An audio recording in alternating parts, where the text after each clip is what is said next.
Welcome to What CEOs Talk About. Do you wonder what CEOs talk about behind closed doors? How they bring their vision to reality? How do they overcome and succeed through adversity? We share that and so much more with each episode. Now, let's get started with the show.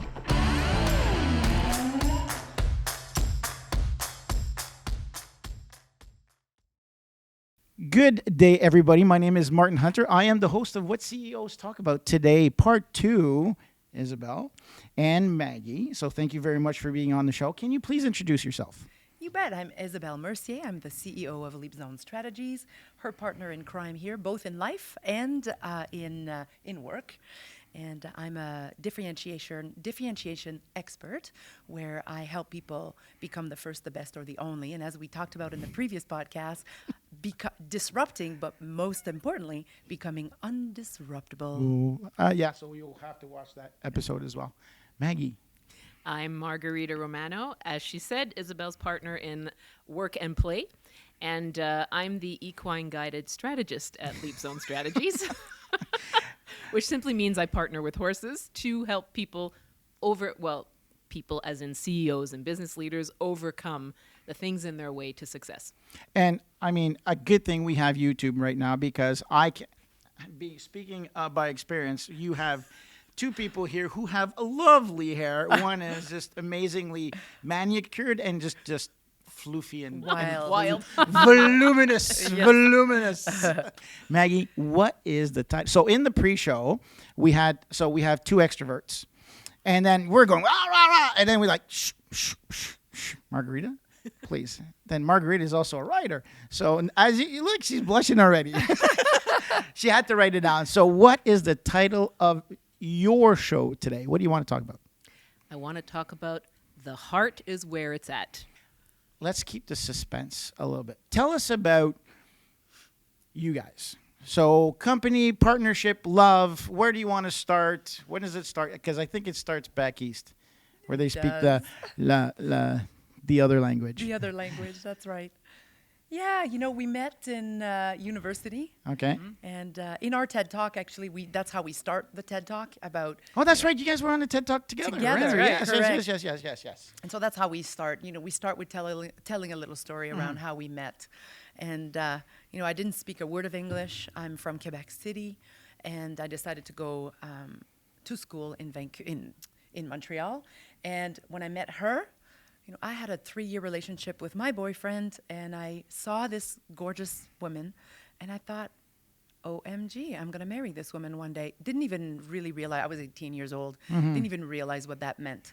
But we met because this woman here has been bilingual all her life, whereas I, not at all. And so now, maybe, but in the time, at the time. Maybe, not, yeah, maybe.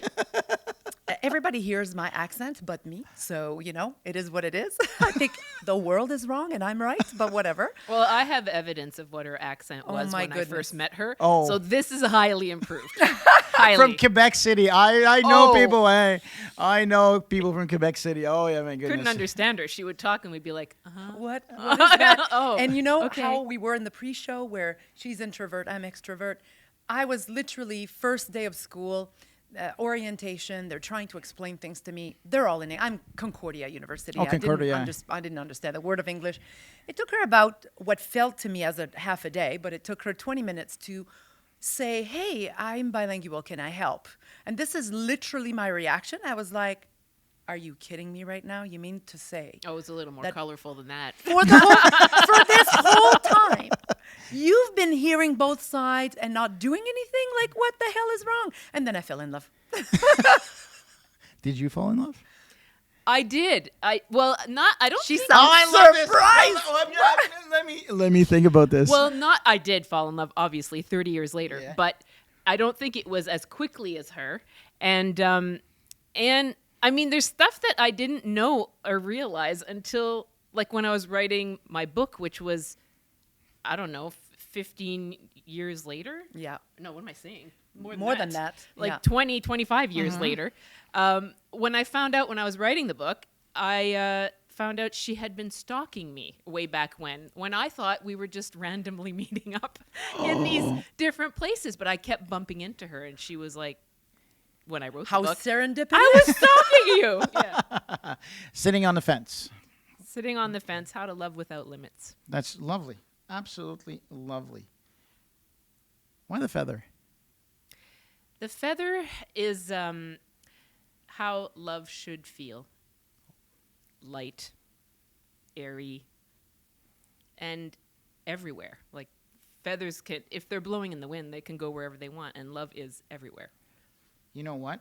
I also thought about, you write your future in love. It's like a feather. Write the story. A quill.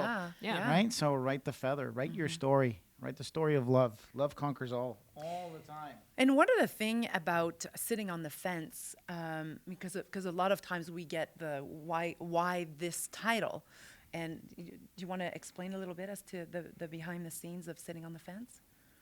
Yes, I can. So why that came to me as a title is because of being 30 years together, people instantly label us as lesbians, and that's not necessarily the case. When we met, we both had boyfriends, and we fell in love with each other, and we happened to be women. But it doesn't mean that if we weren't together anymore that we'd be with other Yeah, it's women. true. It could, Absolutely. like we fall in love with the person inside the body, right? And so sitting on the fence to me is what that feels like. When Gotcha. you're sitting on the fence and you see everything. You see both sides. You see, you know, the grass isn't greener here or there. It's green everywhere. And that's where it came from. My very good friend Pam, who is a member of the RCMP, she went through kind of a similar situation. Men then realized, oh, wow, I really fell in love with this person. Yep. And that person happened to be female. They were together for 12, 15 years, had a kid together. And so we were very supportive. Pam came over and her boy as well. And because our boys hang out together and we hang out with Pam and like, okay, how do we help you? Right. It's like, this is not fun, right? You're 40 some years old. I'm sure restarting your life is not something that's not man or woman. And so I said, you know, how can we help? And she's like, and the subject came along. And she's like, I don't know if I want a guy or a girl. It has nothing to do with that. And it's very hard for, I'll say, very strict heterosexual people to understand that. It's true, because I remember one day I was at a show and I was lying up to the bathroom, and there was conversations with friends, and someone said, well, ask Isabelle, she's gay, she'll tell you. And the first thing that came to mind for me is, I said out loud, I said, oh, interesting, I'm not gay, I wouldn't actually know. And they're like, what do you mean you're not gay? You've been with a woman for, I don't know, maybe at that time it was 20 years. And I'm like, yeah, I realize that, but I mean, there's nothing wrong with being gay, obviously. Yeah. But it's not how I identify, Yeah. right? So, but that was a total shock to the people around, and we had an amazing conversation about that around, you know, we fall in love with a soul, we fall in love with someone, and that someone is in this bodysuit, this earth suit, or this earth suit, right? So I think for men, it's a lot more biological than it is for females. Females tend to appreciate the love, the nature around it. And I find, I personally don't like the term lesbian. It just feels, I don't know, it feels icky. It just doesn't, it's a stigma that I don't like. Yeah. And so, yeah. So I hear you. So you guys met 30 years ago, okay? So you don't know. You look at each other and go, you went, va, va, va, voom. That's correct. And you went, oh, that's a pain in the butt. She gave me shit in the first 20 minutes That's of exactly meeting her, right. right? So I was like, whoa. Fuck off. That's right. So, but I was fascinated by her ability to, like, she opens the door and enters a room. Everybody notices her. Yeah. You know, it's hard not to. So that fascinated me, and she was everything that I had to build in myself. Right? I was so shy and I'm still an introvert, but I've actually progressed on that. That's for sure. But yeah, so the ease she had with people, just the energy, the curiosity, asking questions. Like I'll figure it out. I don't need to ask. And I'm like, why would I take all this time to figure it out when I could just ask? Right? There's nothing wrong with that. Shortcut to nothing answer. wrong with that. It's just and you're just an Energizer bunny. Like, yeah, I mean, it's funny because I walked in here and the owners of Fountainhead, thank you very much. We'll put a sponsorship for them. They walked in and they said, "Oh, the host of What CEOs Talk About is coming in," and they're sitting down and said, "Oh, who you're interviewing today?" And said, "Oh, her name's Isabelle." "Oh, the straight hair." I was like, she's French. I was like, oh my goodness. I said, I have to tell her that. So, but that's what people recognize and associate with you, It's right? part of my brand, right? It's part of my Exactly. personal brand. And then That's right. I walked in and she's like, "Oh, are you here for Martin?" I'm like, "How did you know?" that didn't even even- click for me when she said that. I was like, yeah, Hadn't we are. even given my name yet, so that's funny. My look precedes me. I think that Maggie, your soul is like a cozy blanket. You seem like a very gentle, kind, truly loving person. Yes. That Absolutely us, then when we go rah, and we go rah rah, but often at times we are very self-detrimental. We're very critical of our performance because we do a lot, and sometimes we like to be wrapped in a blanket and say, "Hey, listen, I just need some reprieve from the world," and like to. And you seem like that kind of person. Am I wrong?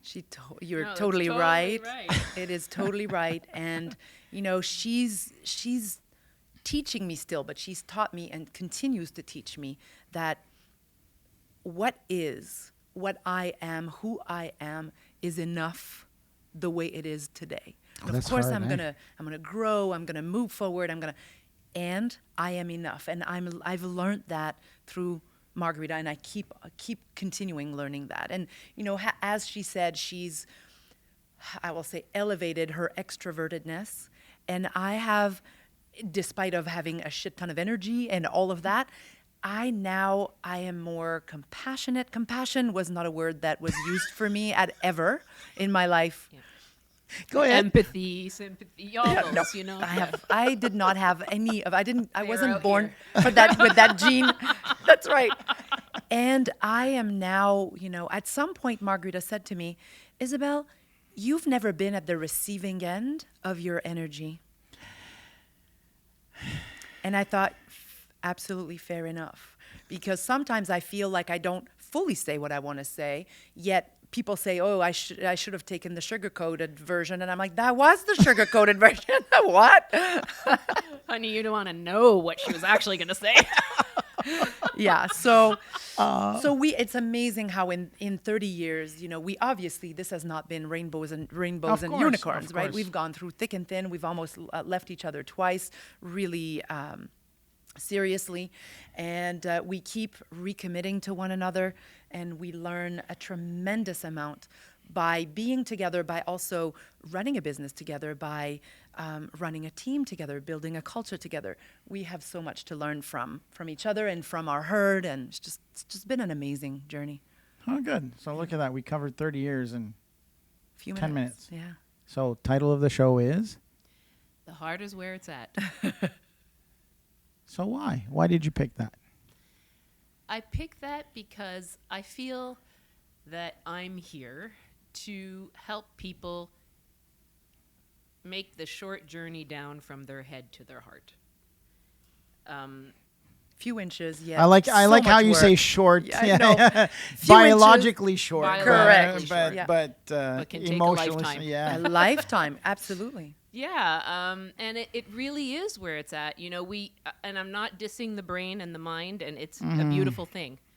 But there's a lot of knowledge that we carry in our heart, in our bodies, that we have access to, but we don't access it as easily, right?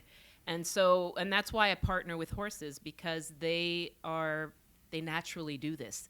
They don't care what we think. They are reading from the neck down. Like they are reading our energy, and that's all they care about. And our energy emanates from the body. And so partnering with them helps me help people. do the same thing. They're a little bit like a lie detector in terms of energy. And I'm not saying people lie all day long. Yeah, But sometimes we don't know. We're unaware of the energy that... I'm fine, but inside you're That's not right. fine, Like right? if I said, Martin, how are you? And you said, I'm fine. And two of my horses pick a fight, I'd be like, that's debatable. How are you? Whoa! Right? It's Not actually just. amazing how they're able to detect diseases. They're able to detect unease. They're able to detect challenges between two different souls, many different souls. When we work with a team, it's amazing what they pick up and what they are able to demonstrate. The difference between our horses when they're not working and our horses when they're working and they know that they're working.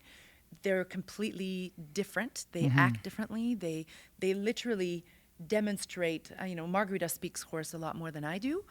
Although over the years I've been, noticing quite a bit of similarities. But it's amazing how when the client as well is able to see in reality what they are reflecting, the transformation happens faster because they can actually see it as opposed to just be told. Yeah. I have found, and I can see the difference. You're an emitter, you're a receiver. And so receivers get the feelings where us emitters, I grew up on a farm. So horses and I have never had a good relationship at the exception of Hercules, which was huge Belgium horse that was just the most compassionate. But yet when it comes to dogs, all the dogs come to me because I'm a large emitter. I'm the alpha. Dogs tend to I'm very, very good with dogs. And not in the masterful kind of dominant way, just kind of I emit a lot. But I can see that, how you get the horses 1,000 times better. Oh. Because it's biologically we emit, right? Well, and the beautiful thing with horses, and I think that's where maybe I'm more similar to them, is for their survival, they have to manage their energy. So to emit means they are vibrating higher because they have to, because they're in danger, and they are prey animals, so they can be in danger, right? And if they need to run because they're flight animals, they need that energy. So if they were buzzing high all the time, they'd be exhausted if they needed to defend themselves. So that's why I fall asleep at 8 o'clock at night. That's right. It's like those kitten videos where they play, and then plop. That's how I'm described by her. It's always like, oh my God, go, go, go, go. Star syndrome, done. I remember, do you remember when we went to Costco once? We were going to the ranch in the Caribou, and we had to go to Costco to pick up some stuff for the ranch. And we were absolutely wiped. I could not put another foot in front of their left foot. Literally, we slept in the van for a couple of hours. The dog was exhausted. We were all exhausted. That's it. It's like I can go a hell of a long way, but when that's it. My boy tells me, he says, Dad, don't read the story. I go, why? He says, you fall asleep all the time. Yeah. You go, That's right. And he says, Dad, and you're dyslexic, so therefore you can't read the two words together. So for some reason, comic books, like the way the font is written, I was like, I can't do it. I'm dyslexic as well, so I completely understand. And I, too, can fall asleep while asking her a question. I will be asking a question, and I will fall asleep. My favorite is when she's watching TV, and the remote's in the air, flicking channels, and then it's like, then she's gone, but the hand's still in the air. The hand's still up in the air? Oh, yeah. That's so funny. Oh, yeah. That's the best. That's so funny. Oh, my goodness. All right, so how do we apply that? So for me, one of the things that I see quite often in the utilization of emotions in business is using the think, feel, do process. So a lot of people think, feel, and they say, well, I think of something, so I'll be very strategic and they'll do something. And it's like, no, your actions are driven by emotion. What you're not realizing, you think that your brain and you're such a highly advanced creature, human beings, of which we are not. The emotional state, which is the chemical state, drives your actions. So good leaders and good business owners will acknowledge the emotions and then either apply courage, justice, wisdom to it and recognize the emotion and say, okay, I need to deal with this. And here's what the right thing is to do, is to deal with the emotions. Use your emotions to leverage action. That's how I sell it and apply it to our clients. And that is precisely what what you just described is using the mind and the heart together. Correct. Which is the ultimate, right? Because that's like showing up at full power. And I think that process also allows us to actually get better results and connect with people. Like we're all in, we're not all in business, but a lot of us are in business. And a big part of business is people. And that connection is what makes it enjoyable.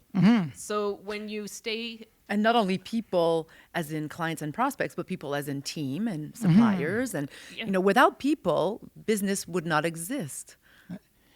A lot of people tend to forget that consumerism drives 90+% of business around the world. Correct. Around the world. Yeah.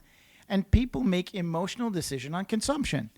Like we spend more time guessing about the kind of boot that we're going to have than a house. It's unbelievable. It's unbelievable. And so when you go, a decision to purchase your product or another product is based on emotions. Do you not realize that? So why not apply the same principles within, right? So a lot of people say they look at numbers, they look at the data, and they go, well, the data shows, and this shows, and this shows. Well, okay, well, I'm not against data. I love scorecards because I'm very metric driven. Yeah. Right? It helps you make a decision. The numbers don't tell you what to do. The numbers give you a not data, what's the word I'm looking for? Kind of another thought process to say, well, okay, well, what's the shortest route? The shortest route is measured in kilometers, right? So, for example, right? So, yes. And it's factual. It's correct. Yeah. It's a part of the equation, though. You're right? Because there is an emotional side to things. And that's what going deeper and going beyond what is logical brings to the table. Sorry, go ahead. No. And from the experience as well, like a lot of people talk about products and services, but very few people really care about the overall experience. There are lots of people who are going to choose a lesser product because the experience is freaking amazing. Yeah. Right? And so... And the opposite, right? So it really is, it's important to get the heart and the head aligned so that we can help. Like being in business is about making life better. Making life better is not just with a thing. It's with the experience that comes around it.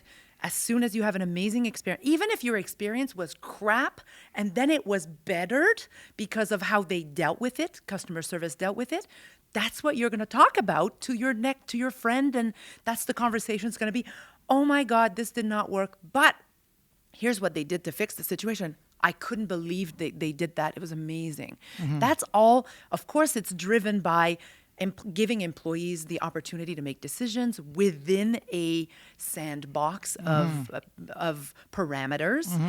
But we find that there's so much head all the time. Agreed. Right? And then decisions get made just from the neck up.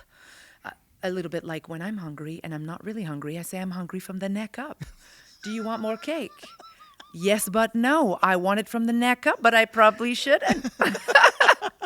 And it's funny because what I find in the clients that we've lost purposefully by firing them, or the clients that decided not to work with us anymore, is neck up, and all of a sudden a decision is completely emotional without ration. Right. And you go, what? Where did that come from? Yeah. Like you're going, okay, you didn't want to talk about emotional state. You said, okay, let's keep it down to business. We keep it down to business. And all of a sudden you go, this decision is completely emotional. Do you realize that? You realize that one of our clients that we just kind of disengaged with of late was, hey, I'm scared. Okay, you're scared. I told you. Like, business is not easy, but at a certain time, you need to invest to be able to recoup. Correct. Right? It's just like harvesting. You need to spend a lot of time and energy. You plant your seeds, you do all your stuff. You're not going to see fruit of your labor until the harvest season. Yeah, so sometimes it goes down and it's scary. And then I was like, okay, so we're kind of at not the lowest point, but pretty low. There's money in the bank account and everything. And he goes, there's not enough money. Like, well, the plan was to have this much money. We're not even. We're like $5,000 Difference. Yeah. Like we're Within. more than within, and you're like, why are you freaking out? Well, I don't see the future. What happens? What happens? And I'm like, dude, you're acting out of fear. Yeah. Okay. Yeah. So it was all rosy before, and now you input fear into the equation, and then all of a sudden becomes fully emotional. And that's the difference. Like, fear is from the head. Fear is a mind-based. It's what the mind does to protect us. Correct. And what was lacking there was trust, which is a heart-based emotion, right? And that's getting people to be aware of that. Most people aren't even aware of that. And so, like, if you were able to bring him back to trusting what all this was about to begin with, that probably would have settled him, right? But Yeah. Yeah, exactly. And it's funny what the mind will do when it's like, it just freaks out. Yeah, and so much assistance and coaching and mentorship, regardless if once they've made that decision, is just completely. Yeah. What do you, in all the clients that you guys see, what's the common theme that you see is the biggest disconnect from the brain to the heart?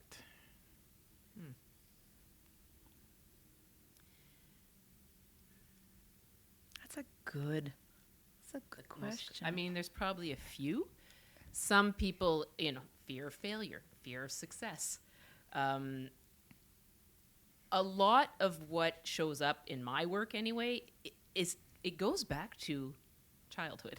It does, right? It's It crazy. really does. Yeah. It's crazy. And it can be totally irrelevant to, obviously it is irrelevant to business. They're a kid, right? But it's something, somewhere they had an experience that cinched a belief. And they've carried that belief their entire lives, right? And so to bring awareness to that belief and that they've had it for so long is the open door to them releasing the belief, right? And moving on from it. But it can be anything. Well, I'll give you a great example. In my life, when I was a kid, there was a party at a friend's house. I was probably 9 years old. Right. There was a party at a friend's house, and my mom didn't want me to go. Okay. She said, you know what? There's going to be boys there. Little did she know. Moo-ah. It's your fault, Mama. No. She's going to die. Don't say that. I know. And parents always think it's their fault, right? But anyways, so 9 years old, she doesn't want me to go to the party.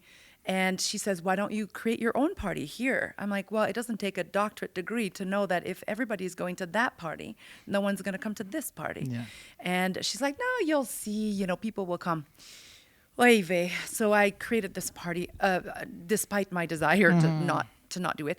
And of course, there's a couple people that came, but of course there was nobody, right? So people went, yeah, we're going, screw this, we're going to the other party. It's not that big a deal, right? But at that time, It was. It was massive for me. So fast forward many, many years later, I create events and I create masterclasses. And my biggest fear is always around not having anybody coming, which rooms are always full and it's always amazing. And I know that the stats of having full room has been what I've experienced. But there was one empty room that just screwed it all for me. Right? Yeah. So when we work with, partner with horses and in business, as you know, there's a lot of mindset and inner game. And of course, people come to us, you as a coach, us as a coaches, they come to us to better their business, better the bank account, better their relationship with their employees and their relationship with their clients. Yet, all of the issues that are created are not all, but the majority of them are created from mindset and inner game and lack of this and lack of that. And of course, if you bring that on the subject up front, they're going to go like, nah. I'm out of here. Exactly, right? I'm outta here. But eventually, so right now we're working with a family business, and they didn't want anything about mindset and inner game. And now, minute one, they filled out our assessment, and we're reading the 3, and we're like, this is all mindset and inner game, like literally, right? Yeah. But And it's scary, right? Yeah. They don't want to open that door. Agreed. So it's I'm used to it. It took me a while to get used to it and not take it personally. But you have to realize that people need to be ready or they're not. And if they're not, then who am I to say that they are, right? And if only people realized that the shortcut to getting goals and hitting and the outcome, it's to go through the overcome. Yeah. If people understood that that is a sure shortcut to success, is to look at what needs to be overcome to get there, man, we would have a lot more people into it. I mean, for me, and this is an eternal question that I have with my spouse Tracy about our kids. Is okay. So my dad was an alcoholic, and it was never good enough. Yeah, me okay. too. So I'd come home with physics scores. Back then, it wasn't ABCs. It was like scoring, right? So I would come with 90s. Oh my God, we are cut from the same cloth. know. I've got the same story. And so it was never good enough. What did you miss? Oh my God, so close. What did you miss? Hey, I played rugby. Oh, only 2 tries? Like, fuck, nobody else scored a try. But so that pushed the drive Yes. to get shit done. Yeah. And that's our number one value at Urgio, is really get shit done. Yeah. And to the point is, it has made me who I am in regards to drive and determination, Yeah. but your superpower can be your kryptonite as well, Correct. right? That's right. So you have to be very mindful. And it's the question that we have for our children to say, okay, our children are content. They have mostly everything that they have or ever want to. They have not seen any hardship, no troubles. And so it's like, okay, well, when we moved to Montreal, like, we'd go up the hill, we'd steal vegetables from the gardens and go sell them to the Chinese food restaurant. That's how, like, hold on a second. Oh no, I'm going to, they're going to say, Okay. 30 years ago, or 50 years ago, now I know why this, Van Houten, oh my goodness, we buy bolt cutters, steal the coffee beans, roasted coffee beans, half-ass, sell them to the coffee shops for $1 for a kilo. I mean, we were poor. Yeah. Like You got to do what you got to do. So those hardships Yeah. that create, so need creates ingenuity and innovation, right? Necessity creates action. Absolutely. Innovation, you bet. And so there's a whole bunch of times where I tell Tracy, I was like, let him. And it's hard because the entire world lives, I should say most of the world in the Western world, people are comfortable. And so how do you create that discomfort? The emotional discomfort as well. So Letting people sit in their poo-poo, right? and I mean, this is new for us. So a girl that, and you'll love this because I think this is very appropriate to what we're talking about. 3 weeks ago, my daughter Ariel plays rugby. She's really good at it. She's awesome. She's mostly an introvert and enjoys the physical aspect of it. And she's realizing which school friends, which she's had for a long time. But when you have high level oxytocin in rugby or army or that the love hormone. So anyways, we're coming off and I get a phone call and it's from one of our friends which she plays field hockey with. And he's like, Summer just committed suicide. So a 13-year-old girl. Whoa. Committed suicide. I've been coaching this kid. She's been 6 years old. Yeah. So you want to talk about, okay, great. I'm the CEO of numerous companies. We're on-demand executives. I'm the CEO. They hire me to be part-time CEOs. I have staff, managing partner. All my staff are either executives. And I like, okay, now I've got to deal with this. So how do you create, and so that emotional hardship that she's living now is how do you embrace her and support her to be able to live through this? And she has fallen into rugby 3 nights a week now because it's a physical outlet. Yeah. I mean, it was pouring. It was cold yesterday. She was not at practice. Wow.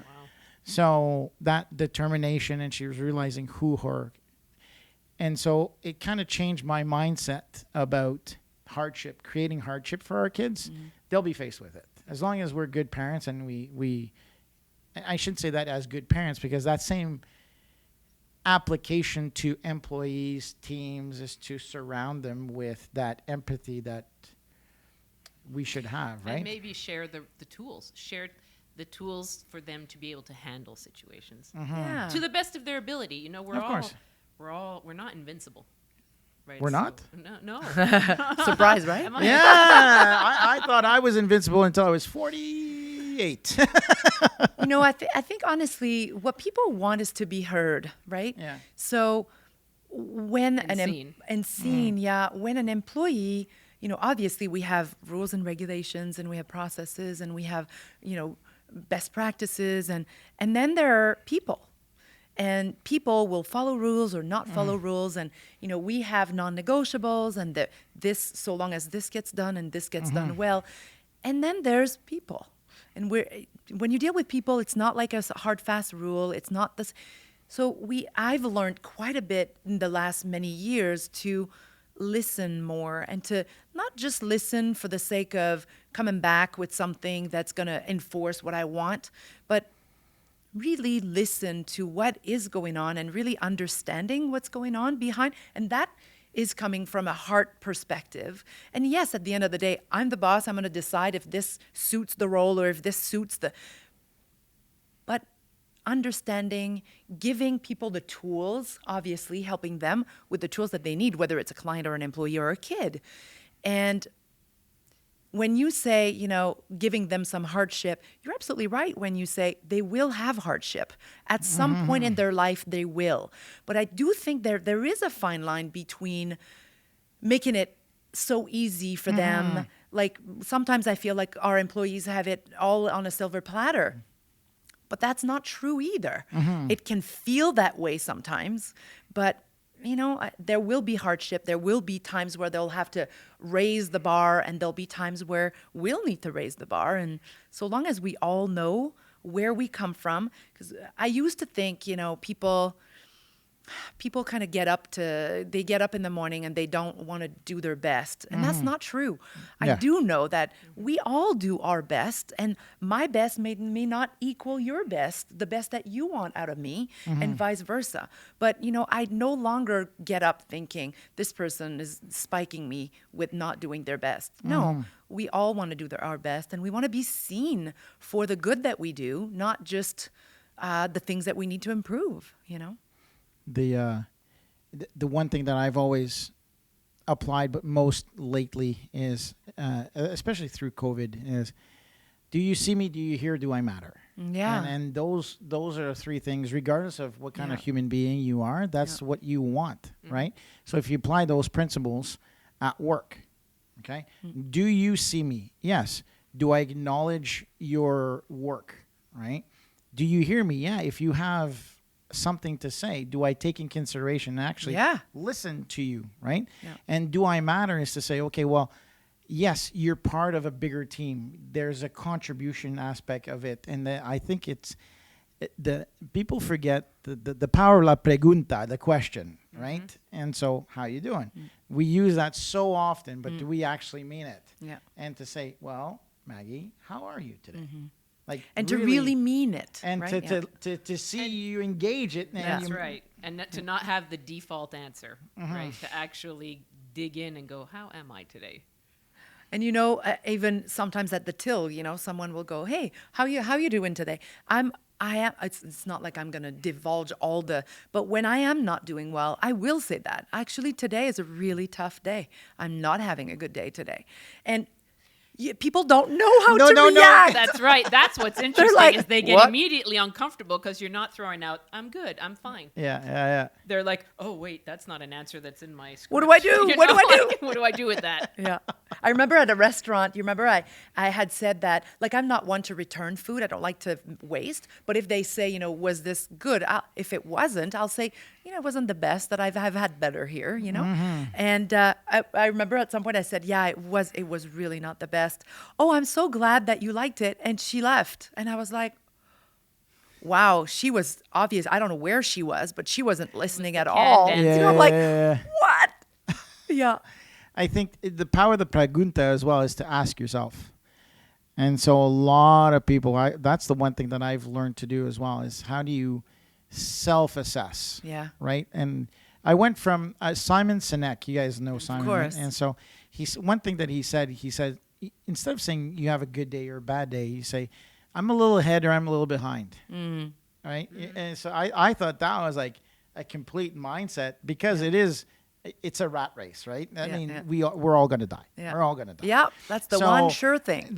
So you go, oh, today I'm a little bit ahead, right? Today I feel a little bit more comfortable. I feel that, I'm one up on life. And the other days you go, oh, shit, like I'm one down on life. And kind of ask yourself why, all right? And that's one of the questions that I get quite frequently from our team is like, oh, you got your shit together, right?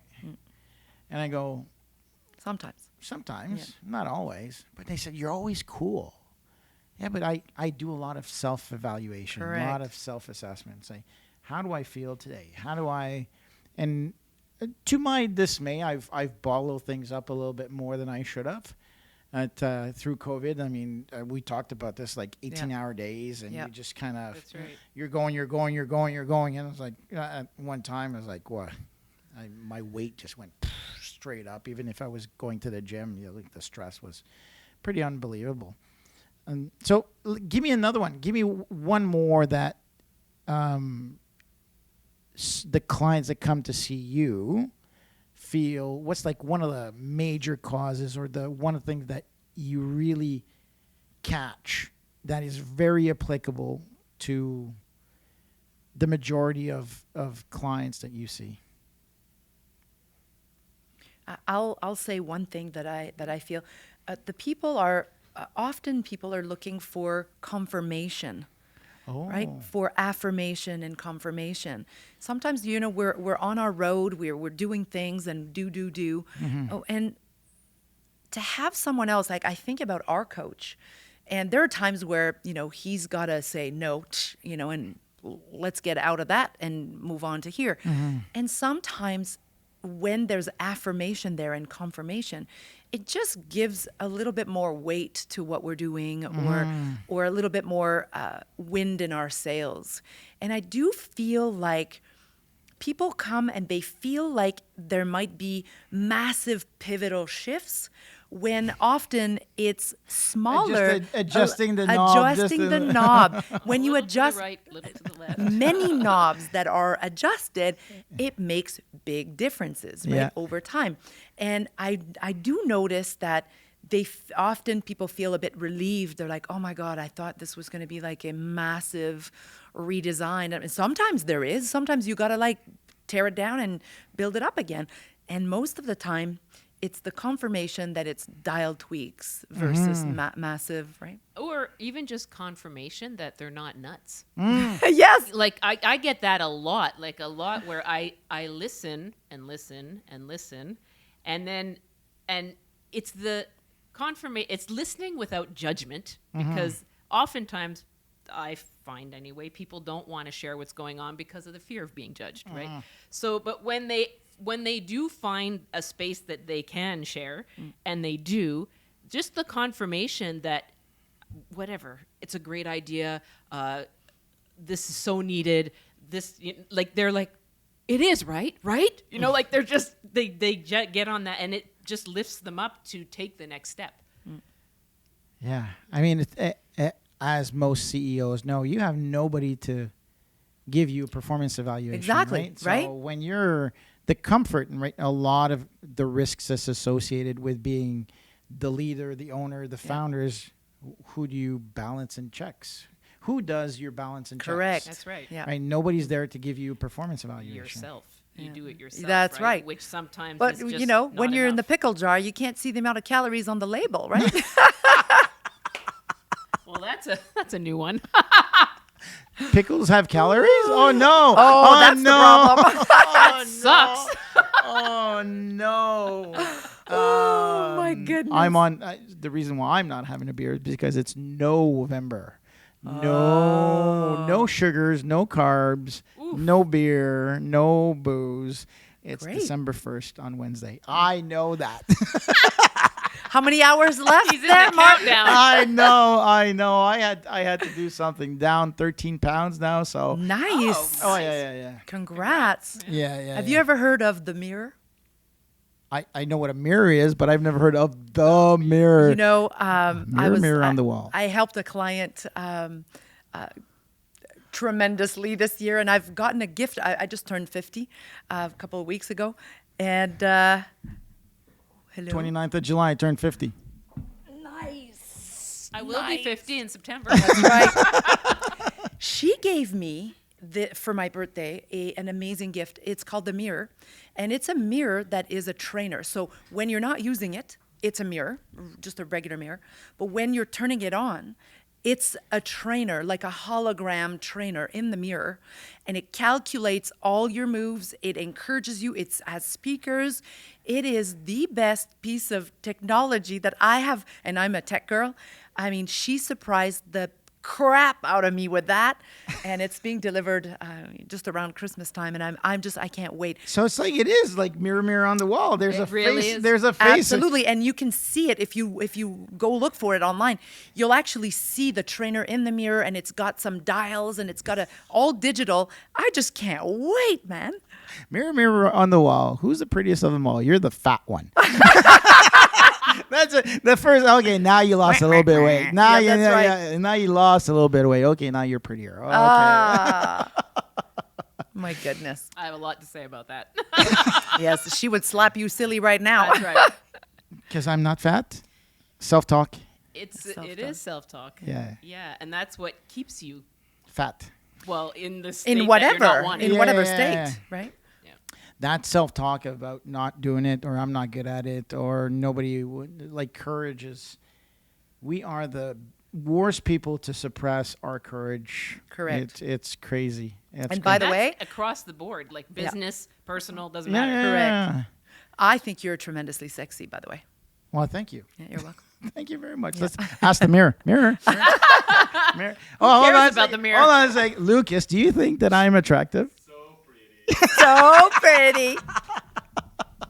Oh my goodness gracious! Thank you very much. Shout out to Doer Jeans. So let's put a little side note. I was sold. Okay, so we show up in there, and show up because I've been wanting these jeans for a while. We go up there. Tracy's there. The kids are there. We just kind of stop and say, "Hey, we're driving by Doer Jeans. I want a pair of Doer." So we pull this. What do you call somebody who works at a retail store? Just I don't know. not the. Like a sales clerk. Yeah, salesperson, I Yeah. guess. I was kind of, and so he put on things, and so Tracy looks at it. She goes, "I don't like this. I don't like that," and he says, "Okay, stop." He says, "Can you please let the gay guy talk to the bear?" Because he's like, one, and so he's like, "One, you're super handsome, and my boyfriend's just like you." So I was like, "I'll buy 2 of those, please." That's and 2 of right. those. That's right. And I was like, I don't know if he was honest, but he sold me on that one. So I was like, "Thank you very much for the compliment." Yeah. I bought more. So I'm like, Yeah. Yeah. Well, you literally, you have great energy about you, and I always had a little softy side for salt and pepper, so that's me. Thank you. Yeah. Salt and What a- pepper happening Oh, right look here. at that. And she's like, "I should." I'm like, "No, please, salt and pepper." What people say. You have good looking hair. Tremendous. Like Yeah. like awesome looking hair. And I can speak to awesome looking hair.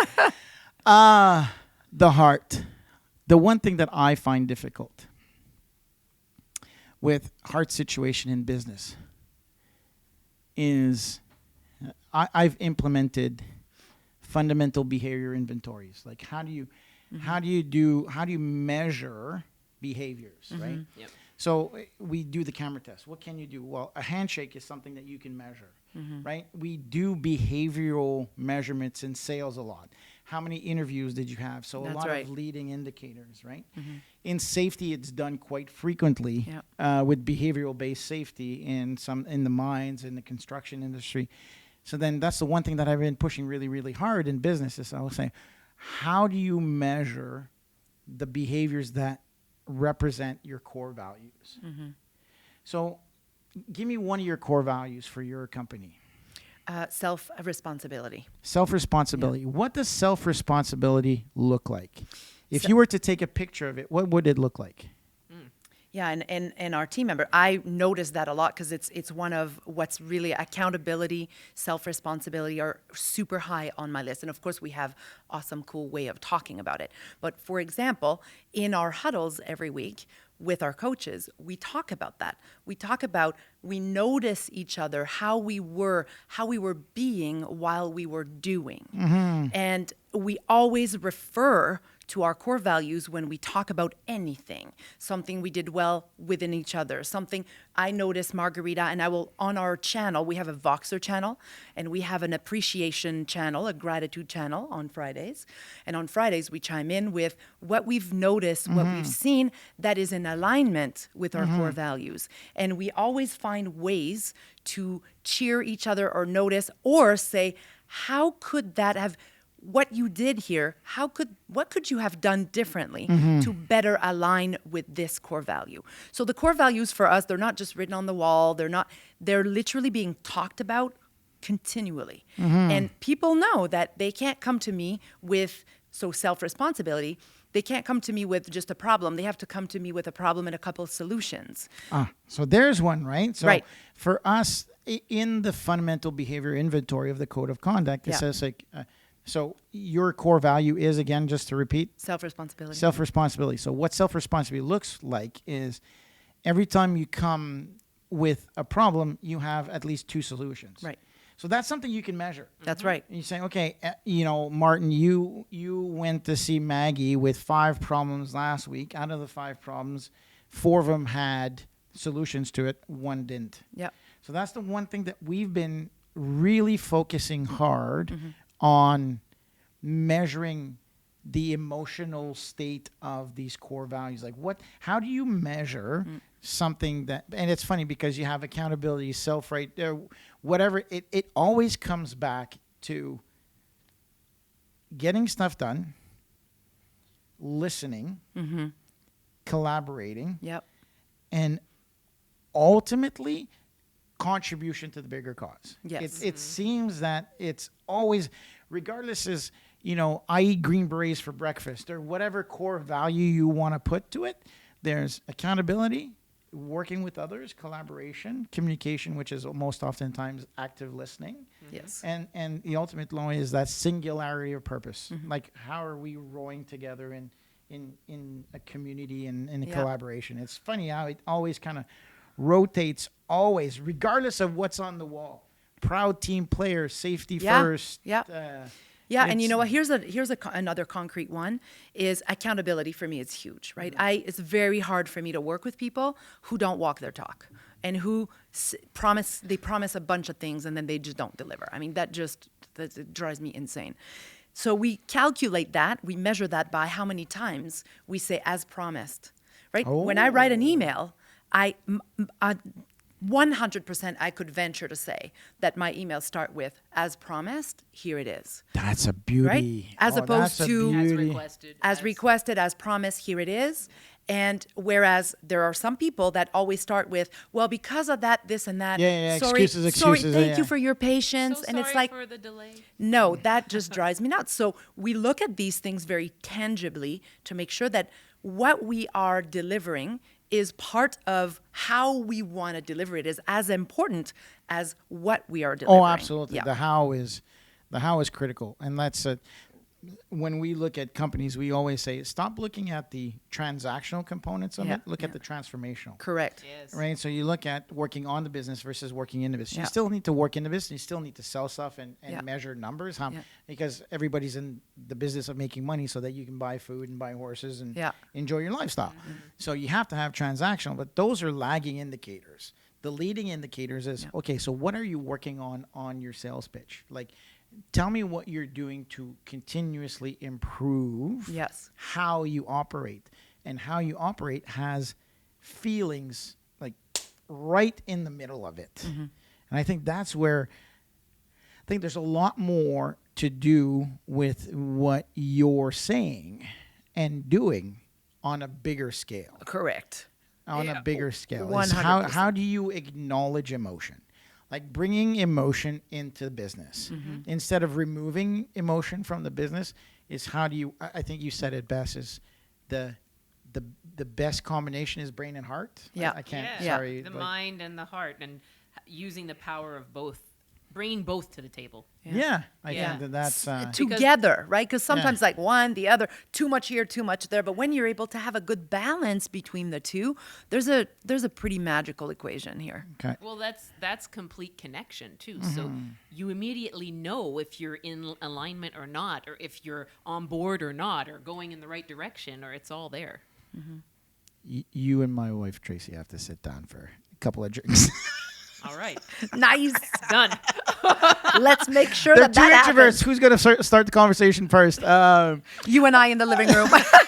They're gonna, can you believe how loud they are over there? Introverts have no problem starting I conversations. That's correct. absolutely. Some of the best leaders that I know, You bet. because they think so much before they speak, which is, I believe, a gift.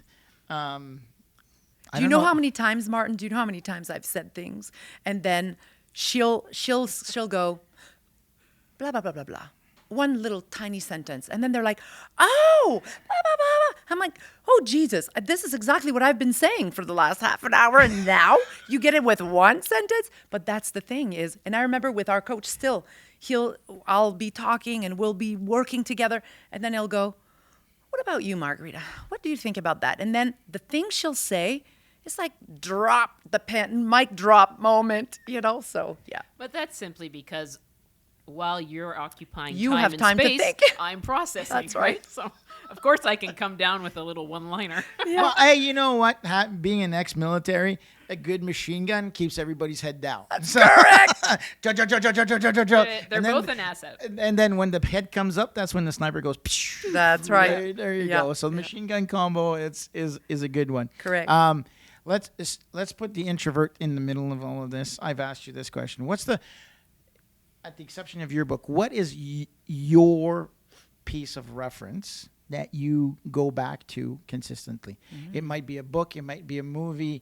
Like for me, Master and Commander with Russell Crowe was a movie that, but that movie technically, I don't know if you know that, but technically is one of the best movies made. Nice. With sound and imaging and how the set was made. So Master and Commander is one of the top technically best made movies, but the message of leadership and command, and I just love the kind of like 1700s discovering the world and stuff like that. So for me, that and so I refer back to that in the business world quite frequently. What do you fall back to? Book, saying, poem? What's your go-to thing? And I'll let you think. Oh, I was already there. Oh, okay. I have to say that I'm fascinated by negotiation, by negotiators. So any movie that is around, like there's a movie called The Negotiator with Kevin Spacey. I love that movie because I find the art of negotiating, that takes everything. It's your mind and it's your heart. Why? Because you're receiving information more than logically. Like you have to sense everything that's going on in the situation, and you're not in the situation, right? So that blows, like I have goosebumps right now. That blows my mind. So I'm fascinated by those kinds of movies and that kind of information or documentary or whatever it is. And then, and then there's, horse stuff that there's a mentor of mine named Linda Kohanov that is in the States. And she's one of the pioneers of the work that I do, which is equine facilitated learning. And she has several books. She's travels all over the world teaching, and she's fascinating to really get you to understand through horses, but it's more than that. You to understand our capacities and what we actually have at our fingertips to use to serve, to be better, to work with others, to receive, to give, to everything. It's fascinating, and all of that is through the wisdom of the horse, because of how they are naturally, they have so much to teach humans around all of that. We're going to put links to all of this. Okay.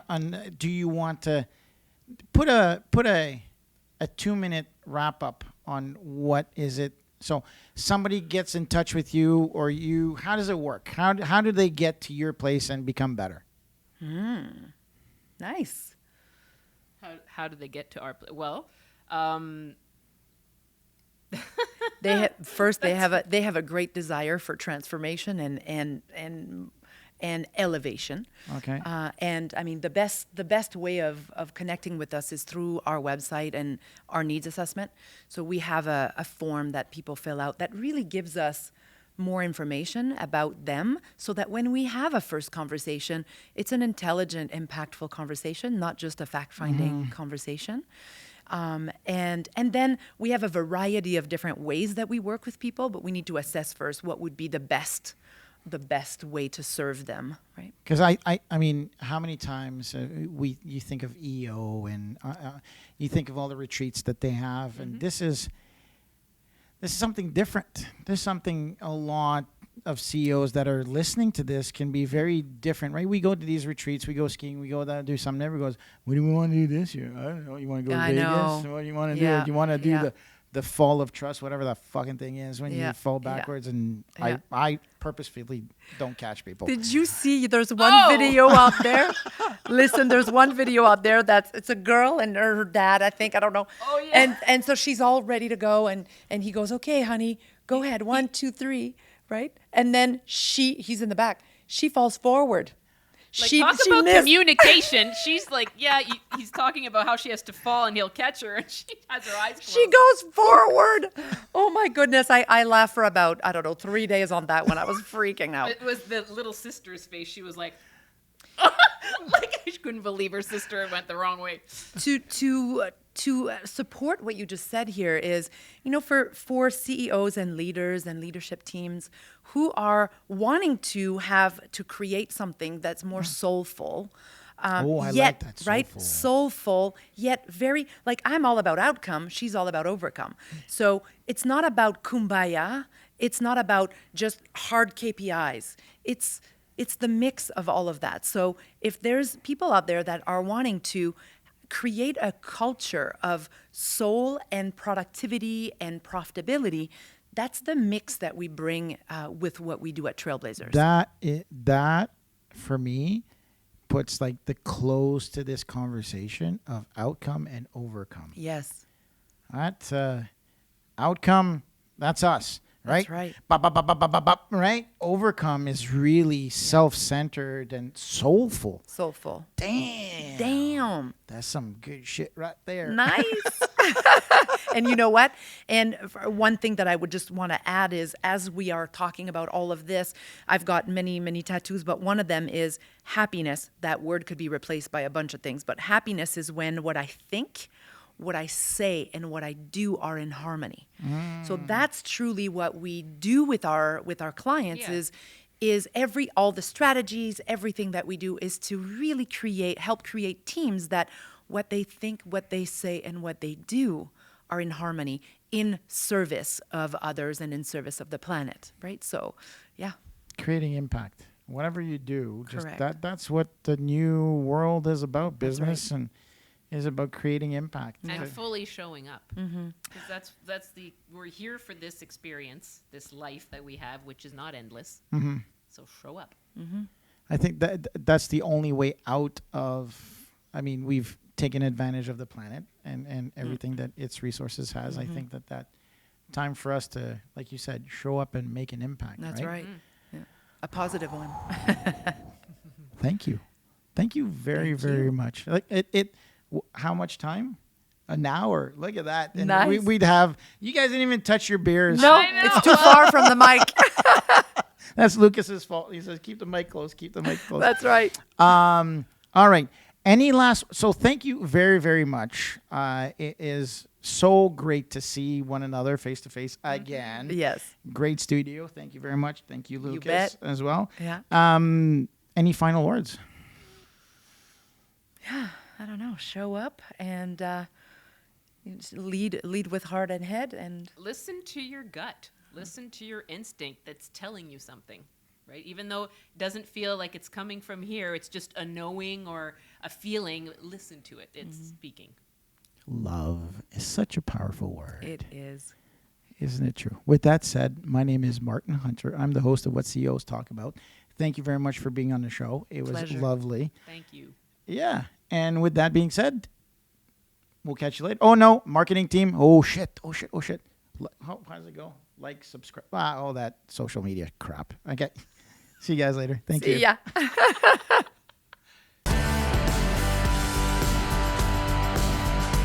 Thanks for tuning in to What CEOs Talk About. Make sure to click subscribe to get notified about future episodes or check us out at www.whatceostalkabout.com.